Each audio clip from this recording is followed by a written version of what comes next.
Good evening. स्वागत है आप सभी का हमारे इस YouTube चैनल स्टडी कैपिटल पर। CUET UG 2023 के एप्लीकेशन फॉर्म भरते समय कौन कौन से इंपॉर्टेंट डॉक्यूमेंट्स लगेंगे, किन किन डॉक्यूमेंट्स के बिना आप फॉर्म नहीं भर सकते हैं और कौन कौन से जो डॉक्यूमेंट्स है वो जरूरी है, कौन कौन से डॉक्यूमेंट्स नहीं जरूरी हैं, ऐसी तमाम क्वेरीज आप सभी की हैं। तो आज की इस वीडियो में CUET UG 2023 का फॉर्म भरते समय जिन जिन डॉक्यूमेंट्स की आवश्यकता है उन सारे डॉक्यूमेंट्स की लिस्ट हम आपको इस वीडियो में बताएंगे, इसलिए इस कंप्लीट वीडियो को देखिएगा।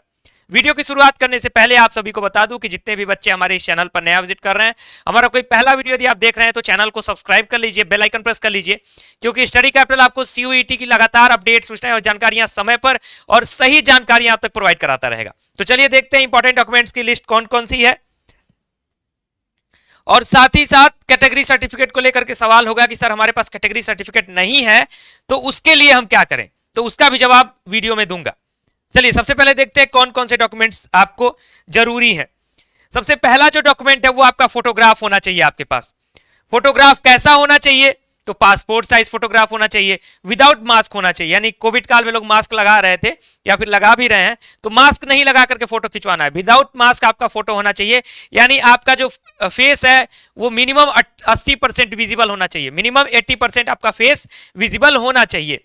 फोटो का क्राइटेरिया क्या होगा, तो आपका पासपोर्ट साइज फोटो 10 KB से लेकर के 200 KB के बीच का आपका फोटो होना चाहिए, 10 KB से लेकर के 200 KB के बीच के।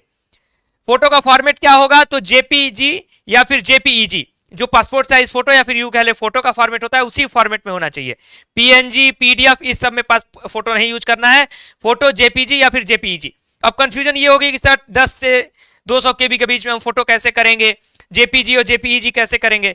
तो देखिए अगर आपको ऐसा करने आता है, जैसे मोबाइल के थ्रू भी बहुत सारे ऐसी वेबसाइट्स हैं जिसके माध्यम से आप फोटो के साइज को कम अधिक कर सकते हैं, फॉर्मेट को बदल सकते हैं। अगर आपको आता है तो अच्छी बात है, अच्छे ढंग से। अगर नहीं आता है तो उसमें मनमानी नहीं करिएगा, अपने मन से नहीं कुछ भी अपलोड कर दीजिएगा। एक तो वो अपलोड लेगा नहीं और फॉर्म रिजेक्शन के भी चांसेस बने रहते हैं, इसलिए प्रॉपर किसी साइबर कैफे पर जाकर के उसको स्कैन करवा लीजिएगा, या फिर जहां आप फोटो खिंचवाते होंगे वहां बता दीजिएगा कि मुझे इस फॉर्म में अपलोड करना है, उसको इस फॉर्मेट में हमारा फोटो दीजिएगा, तो उसकी आपकी कॉपी दे देगा, आपको मेल कर देगा, उस फोटो को अपलोड कर दीजिएगा। सिग्नेचर आपको रखना है अपना, यानी सिग्नेचर आपको अपलोड करना है सेकंड डॉक्यूमेंट में। सेकंड डॉक्यूमेंट में जो सिग्नेचर अपलोड करना है वो कैसे होना चाहिए, तो 4 KB से लेकर के 30 KB के बीच का सिग्नेचर होना चाहिए, वो भी सेम फॉर्मेट में होना चाहिए, JPG और JPEG फॉर्मेट में। अब तीसरा जो डॉक्यूमेंट है वो है कैटेगरी सर्टिफिकेट। कैटेगरी सर्टिफिकेट में सबसे पहले क्लियर कर दूं, जनरल कैटेगरी को कोई भी कैटेगरी सर्टिफिकेट नहीं देना है। कैटेगरी सर्टिफिकेट जो EWS सेलेक्ट करेंगे उनको देना है, OBC को, SC और ST को। कैटेगरी सर्टिफिकेट का फॉर्मेट क्या होना चाहिए, तो PDF फॉर्मेट में होना चाहिए और 50 KB से लेके 300 KB के बीच में आपका PDF होना चाहिए। उसी प्रकार अगर कोई आप कैटेगरी में और भी कैटेगरी सेलेक्ट करते हैं, फॉर एग्जांपल किसी विश्वविद्यालय के किसी यूनिवर्सिटी का एम्प्लॉय कोटा आपके पास है, BPL कार्ड आपने यस किया है, कश्मीरी माइग्रेंट आपने यस किया है, PWBD आपने यस किया है, एक्स सर्विसमैन आपने यस किया है, यानी अगर कोई अन्य कैटेगरी भी अगर आप यस करते हैं तो उसका भी सर्टिफिकेट आपको चाहिए होगा। वो सर्टिफिकेट में क्या कैटेगरी होगी, तो उसका होगा 50 KB से लेकर के 300 KB। अब अगला सवाल और सबसे महत्वपूर्ण सवाल जो है डॉक्यूमेंट्स को लेकर के, जितने बच्चे कैटेगरी वाले हैं, चाहे EWS के हो, चाहे OBC के, चाहे SC, चाहे ST के, दो महत्वपूर्ण सवाल है। एक सवाल तो यह है कि कैटेगरी सर्टिफिकेट नहीं है तो क्या करें, और दूसरा सवाल आपके मन में यह भी अराइज हो रहा है खासकर OBC, SC और ST वाले स्टूडेंट्स के लिए कि सर हमें इसमें सर्टिफिकेट सेंट्रल लेवल अपलोड करना है या फिर स्टेट लेवल, और उसके बाद इसकी डेट क्या होनी चाहिए, यानी कितना नया सर्टिफिकेट होना चाहिए, यह भी सवाल होगा। अब ये तीनों सवालों के जवाब सुन लीजिए। सबसे पहले तो कैटेगरी सर्टिफिकेट जिसके पास नहीं है उनको ऐसा नहीं है कि चिंता करने की जरूरत है, मेरे पास कैटेगरी सर्टिफिकेट नहीं है तो मैं अपना कैटेगरी नहीं भर पाऊंगा, ऐसा नहीं है। आप अपनी कैटेगरी भर दीजिए।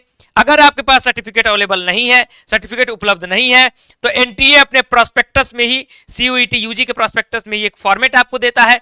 अगर कैटेगरी सर्टिफिकेट नहीं है तो एक अंडरटेकिंग दे रहा है, उस अंडरटेकिंग को प्रिंट निकालिए, भरिए, अपना अटेस्ट करिए, खुद का साइन करिए, उसको भर दीजिए कि मेरे पास ये सर्टिफिकेट अवेलेबल नहीं है, मैं जो भी उसका फॉर्मेट दिया है उस फॉर्मेट को कंप्लीट करिए, फिर स्कैन करके उसको अपलोड कर दीजिए। वो ऑप्शन दे रहा है NTA आपको, तो उसको यूज कर दीजिए। यानी कैटेगरी सर्टिफिकेट नहीं है तो घबराने की जरूरत नहीं है, बिल्कुल पैनिक नहीं कर जाइएगा कि मेरे पास कैटेगरी सर्टिफिकेट नहीं है, मैं फॉर्म नहीं भर पाऊंगा।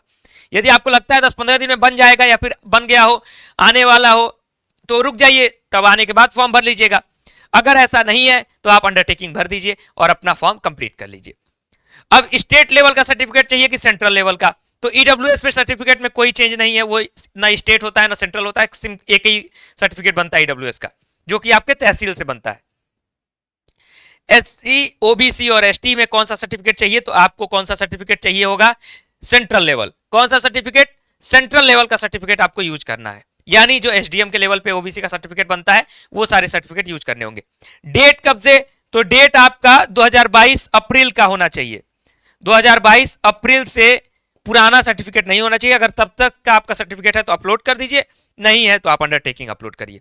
तो आप सभी की जितनी क्वेरी आ रही थी इंपॉर्टेंट डॉक्यूमेंट्स को लेकर के कि कौन कौन से डॉक्यूमेंट्स लगेंगे, तो फिलहाल फॉर्म भरते समय बस इतने ही डॉक्यूमेंट्स लगेंगे। लेकिन जब आपकी काउंसलिंग होगी, जब आपका एडमिशन होगा, तो उसमें डॉक्यूमेंट्स की लिस्ट बढ़ जाती है। तो उस समय जब जरूरत पड़ेगी आपको तो हम वीडियो बनाएंगे। अभी फिलहाल फॉर्म में जो जरूरत है वो बता दिया हमने आपको। वीडियो अगर अच्छा लगा है तो लाइक करिएगा, अपने फ्रेंड्स के साथ अधिक से अधिक शेयर कर दीजिए, क्योंकि ये इंपॉर्टेंट डॉक्यूमेंट्स की लिस्ट क्लियर होनी चाहिए। बस इतने ही डॉक्यूमेंट्स लगेंगे जितना मैंने बताया है। तो वीडियो कैसा लगा है कमेंट बॉक्स में बता दीजिए, और चैनल पर अगर आप पहली बार विजिट कर रहे थे तो सब्सक्राइब कर लीजिए, बेल आइकन प्रेस कर लीजिए, और सीयूईटी की तैयारी के लिए हमारे ऐप स्टडी कैपिटल के साथ जरूर जुड़े। फिलहाल इस वीडियो में इतना ही। थैंक यू वेरी मच, बहुत बहुत धन्यवाद।